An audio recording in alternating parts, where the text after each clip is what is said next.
공부에 대한 욕심. 학창시절엔 대부분의 사람이 공부는 하기 싫은 것, 재미없고 어렵고 지겨운 것이라고 여긴다. 그런데 성인이 되어 꼭 필요한 공부를 할 때는 눈에 불을 켜고 매우 열심히 한다. 그러면서 하는 말, 학교 다닐 때 이렇게 공부했더라면 서울대도 갔겠다.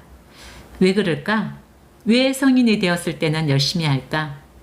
학창시절에는 왜 공부를 열심히 하지 않았을까?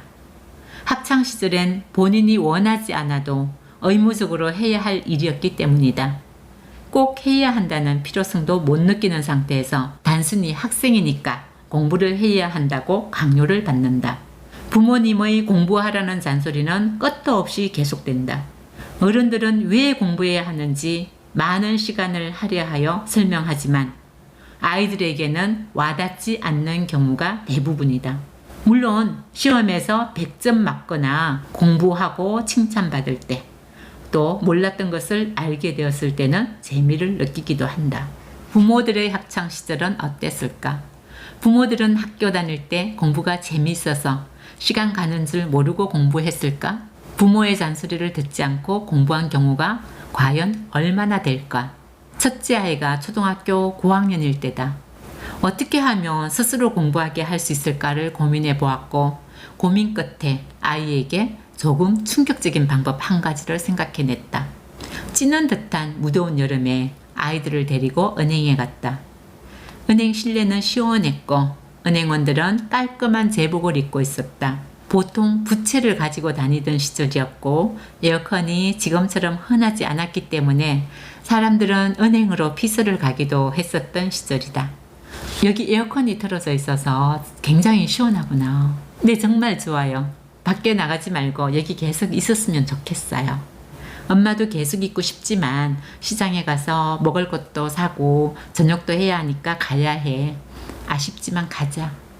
은행에서 나오니 아스팔트가 이글거리고 햇빛이 강해 얼굴이 저절로 찡그려졌다.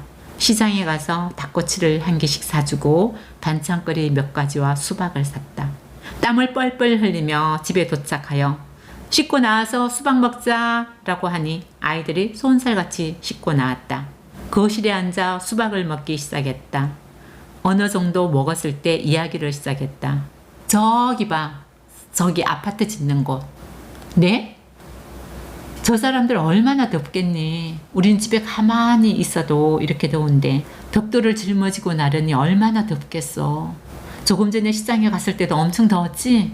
그래요. 저 아저씨들 진짜 불쌍하다. 저기서 떨어지면 어떡해? 라면서 걱정까지 했다. 오랜 기간 공사를 하고 있었는데도 아이들은 공사 현장을 유심히 보지 않고 예사로 보아온 것이었다. 그때 둘째가 그런데 아까 은행은 무지 시원했는데 은행에서 일하는 사람들은 시원해서 좋겠다고 했다. 그러자 첫째가 진짜 시원했어. 나도 나중에 커서 시원한 데서 일할 거야 라고 말했다. 둘째도 나도 형아 우리 같이 일하자고 했다. 그래 우리 아들들 옷도 멋지게 깔끔하게 입고 시원한 데서 일했으면 좋겠다. 그런데 시원하고 좋은 곳에서 일하려면 공부를 열심히 해야 해. 공부를 열심히 하지 않으면 어쩔 수 없이 더운 데서 고생할 각오를 해야 해. 그렇다고 더운 데서 일하시는 분들이라고 무시하거나 얕보면 안 된다. 이렇게 더운 날씨에도 아파트를 지어주시는 분들이 계시니까 우리도 아파트에 살고 있는 거야. 저분들께 감사해야 해. 그래도 엄마 아빠는 아들들이 공부 열심히 잘해서 고생 덜하고 시원한 곳에서 근무했으면 좋겠네. 잘할 수 있겠어? 둘이서 합성이라도 하듯 우렁차게 네! 라고 대답했다. 영화 부산행을 가족 5명이 함께 보러 갔을 때였다. 영화 중에 무임승차한 노숙자를 보며 공부 안 하면 너도 이 아저씨처럼 된다고 말하는 어른이 나왔다. 우리 엄마가 그런 말 하는 사람은 나쁜 사람이랬어요 라고 극중 아역 배우가 말할 때 옆자리에 앉은 둘째가 손을 꽉 잡으며 찔리시죠? 라고 했다. 다 보고 나오니 이번엔 첫째가 말했다. 어머니 같은 사람 또 있네요. 그래 미안해.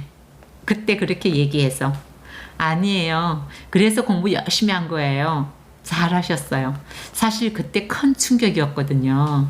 그렇지 않았으면 공부 안 했을 수도 있어요. 감사해요. 지금 생각해보면 속물 같지만 그 당시에는 그 방법밖에 생각나지 않았었다. 조금은 서툴렸던 방법이었지만 아이들이 효과적이었다고 말해줘서 다행이다. 책 내용에는 다 적을 수가 없었지만 아이들에게는 그런 말을 해주는 것이 좋습니다. 청소를 해주는 분이 계시니까 우리가 깨끗한 환경에서 생활할 수 있다고. 학교 내에서 청소하시는 분들을 예사로 생각하는 학생들도 꽤 있는데, 만약에 청소해 주시는 분이 안 계시다면 그러면 그 청소는 누가 할까요? 누가 해야 될까요? 학생 스스로도 해야 깨끗한 환경에서 생활할 수 있겠죠. 그것을 대신해 주는데 감사하게 생각할 줄 아는 사람들이 되었으면 좋겠고, 택배해 주시는 분들 정말 감사한 일이잖아요. 감사 편지를 써서 드리는 분이 계시는데 교육적으로 모범이 돼야 된다고 생각을 하기 때문에 그렇게 하시는 분도 계실 겁니다. 부모는 자녀의 거울이라고 하는 말이 있잖아요. 힘들지만 올바르게 살려고 노력하고 자녀들에게 선한 영향력을 끼쳐야 합니다. 참 어렵죠. 그래도 노력하는 부모와 노력하지 않는 부모의 모습은 나중에 확연히 달라지고요. 그 자녀들도 그 영향을 받기 때문에 달라져 있습니다. 부모는 부모된 책임을 다해야 되고 자식은 자식된 도리를 또 다 해야 올바른 사회가 되지 않을까요? 네, 이상으로 마치겠습니다. 감사합니다.